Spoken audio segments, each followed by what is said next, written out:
Hello viewers, welcome to another blog. আমি doctor Joydeb আর আমার YouTube চ্যানেলে আপনাদের সকলকেই স্বাগত। আজকে যে বিষয়ে কথা হচ্ছে সেটি হলো H3N2। কোভিড জাস্ট কমেছে, কিন্তু কোভিড যেতে না যেতেই আর একটা নতুন সমস্যা এসে উপস্থিত। আর শুধু H3N2 নয়, এখন আবার অ্যাডনো ভাইরাসেরও ইনফেকশন হচ্ছে বিভিন্ন ক্ষেত্রে। তো আজকে জাস্ট জানবো আমরা H3N2-র বিষয়ে। H3N2 হলো ইনফ্লুয়েঞ্জা ভাইরাসের একটি টাইপ। ইনফ্লুয়েঞ্জা ভাইরাসকে বিভিন্ন রকম সাব ক্যাটাগরিতে ভাগ করা হয়, যার মধ্যে ইনফ্লুয়েঞ্জা এ, বি, সি, ডি এরকম বিভিন্ন রকম ক্যাটাগরি আছে। এবং এই ইনফ্লুয়েঞ্জা এর সারফেসে যে দুটি খুব ইম্পর্টেন্ট যে অ্যান্টিজেন থাকে, তার মধ্যে একটি হলো যে হিমাগ্লুটিনিন আর একটি হলো নিউরাবিনিডেজ। এই হিমাগ্লুটিনিনের 18 ভ্যারিয়েশনস থাকে, মানে 18 টাইপের ভ্যারিয়েশন হয়। নিউরামিনিডেজের মোটামুটিভাবে 13টা মতো ভ্যারিয়েশনস থাকে। তো এইগুলির বিভিন্ন পারমুটেশন কম্বিনেশনে বিভিন্ন রকম ভাইরাল স্ট্রেনস আসছে। তার মধ্যে একটি হলো H3N2। তো H3N2 কেন আলোচনায় আসছে? কারণ রিসেন্টলি দেখা গেছে যে এর ইনফেকশন একটু বেড়েছে। মেবি হয়তো এই সাডেন ওয়েদার চেঞ্জের জন্য হয়তো এদের ইনফেকশনের রেট হয়তো বেড়েছে। তো যাদের ইনফেকশন হচ্ছে তাদের ক্ষেত্রে কি দেখা যাচ্ছে যে তাদের ক্ষেত্রে জ্বর আসছে, অনেকের ক্ষেত্রে হাই গ্রেড ফিভার আসছে, 103-4 অব্দি জ্বর পৌঁছে যাচ্ছে। কারোর হচ্ছে যে তার সাথে কাশি হচ্ছে, কারোর শ্বাসের সমস্যা হচ্ছে, হ্যাঁ, কারোর ক্ষেত্রে ড্রাই কাফ থাকছে, এরকম সমস্যা হচ্ছে। এছাড়া ভাইরাল ফিভারের অন্যান্য যে সমস্ত ফিচার, ম্যালেজ, উইকনেস এগুলোও থাকছে। তো মোটামুটিভাবে দেখা যাচ্ছে যে ড্রাই কাফ কিন্তু অনেকের ক্ষেত্রে একটা সমস্যা তৈরি করছে, এবং সেটা অনেকের ক্ষেত্রেই 2 থেকে 3 সপ্তাহ মতো পারসিস্ট করছে। তো জানতে হবে যে এটা নিয়ে দুশ্চিন্তা করার আদৌ কিছু আছে কি নেই, কতটা খারাপ।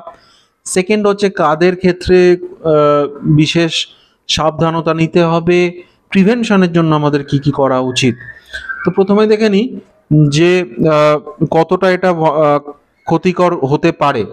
ইউজুয়ালি দেখা গেছে যে ইনফেকশন যে কোনো এজ গ্রুপেই হচ্ছে, কিন্তু কারা বেশি ভালনারেবল? সাধারণত 5 বছরের কমের বাচ্চা অথবা 65 বছরের বেশি বয়স্ক যারা, তাদের ক্ষেত্রে ইনফেকশন সাধারণত সিভিয়ার হচ্ছে।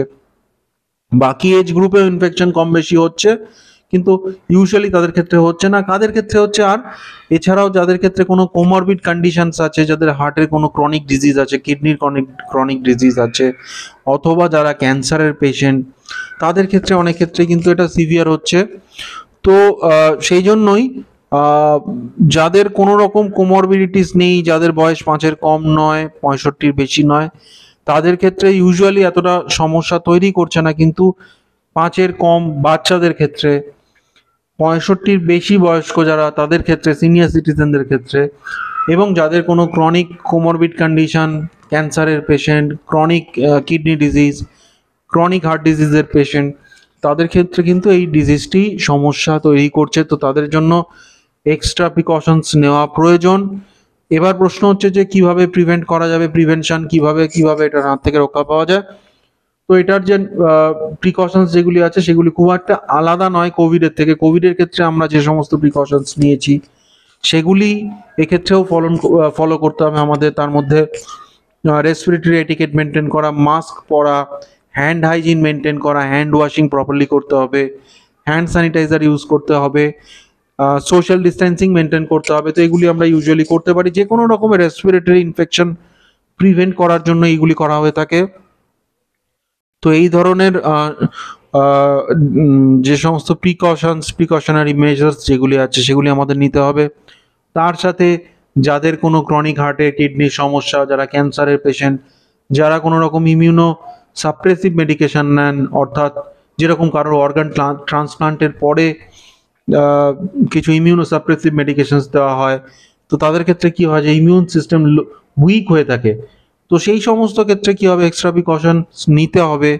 এবং জ্বর, সর্দি, কাশি এরকম কোনো লক্ষণ থাকলে ডক্টরের পরামর্শ নেওয়া, সেক্ষেত্রে টেস্ট করানো, তো করে যদি এই ধরনের ইনফেকশন থাকে সেই অনুযায়ী ম্যানেজ করা ব্যাপারটা। তো এই ধরনের কিছু প্রিকশনস নিতে হবে। এখনো অবধি যে সমস্ত নিউজে যে সমস্ত খবরগুলি এসেছে, যেগুলো ডেথ যেগুলো এসেছে ডেথের খবর, সেগুলি কিন্তু কোনো না কোনো কোমরবিড কন্ডিশনস রিলেটেড। কারোর ক্ষেত্রে হয়তো ক্যান্সার আছে, তার সাথে ইনফেকশন হয়েছে।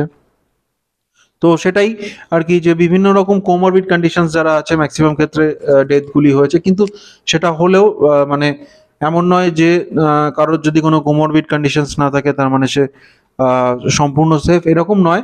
কিন্তু আমাদের সকলকেই কিন্তু রেসপিরেটরি এটিকেট, হ্যান্ড হাইজিন এখনো মেনটেন করতে হবে। ক্রাউডেড প্লেসে গেলে মাস্ক পরে যান, এবং সেক্ষেত্রে যতটা সম্ভব সোশ্যাল ডিস্টেন্সিং মেনটেন করুন। তো এগুলো স্টিল নাও কোভিড পরবর্তী সময়েও কিন্তু আমাদের এখনো ফলো করতে হচ্ছে। যতদিন এইরকম অ্যাডেনো ভাইরাস বলুন, H3N2 বা অন্য কোনো ইনফ্লুয়েঞ্জার স্ট্রেন থাকবে, আমাদের কিন্তু সেগুলি মানতে হবে। তো আজকের ব্লগে H3N2 বিষয়ে আলোচনা হলো। ব্লগটি কেমন লাগলো কমেন্ট করে জানান। আপনার কোনো প্রশ্ন থাকলে কমেন্ট করে জানাতে পারেন। যদি আপনি আমার এই চ্যানেলে নতুন হন, চ্যানেলটি সাবস্ক্রাইব করে অল নোটিফিকেশন অন করতে ভুলবেন না। তার ফলে পরবর্তীকালে যখনই আমি কোনো নতুন ব্লগে আসবো, আপনার কাছে সেই ব্লগের নোটিফিকেশন ইনস্ট্যান্টলি পৌঁছে যাবে। যদি ব্লগটি ইনফরমেটিভ মনে হয়, আপনি সোশ্যাল মিডিয়াতে শেয়ার করতে পারেন। ভিডিওটি ভালো লাগলে একটি লাইক দিতে ভুলবেন না। তো চলুন আজকের ব্লগ এখানেই শেষ করব। Take care and stay fit, be healthy. Thank you.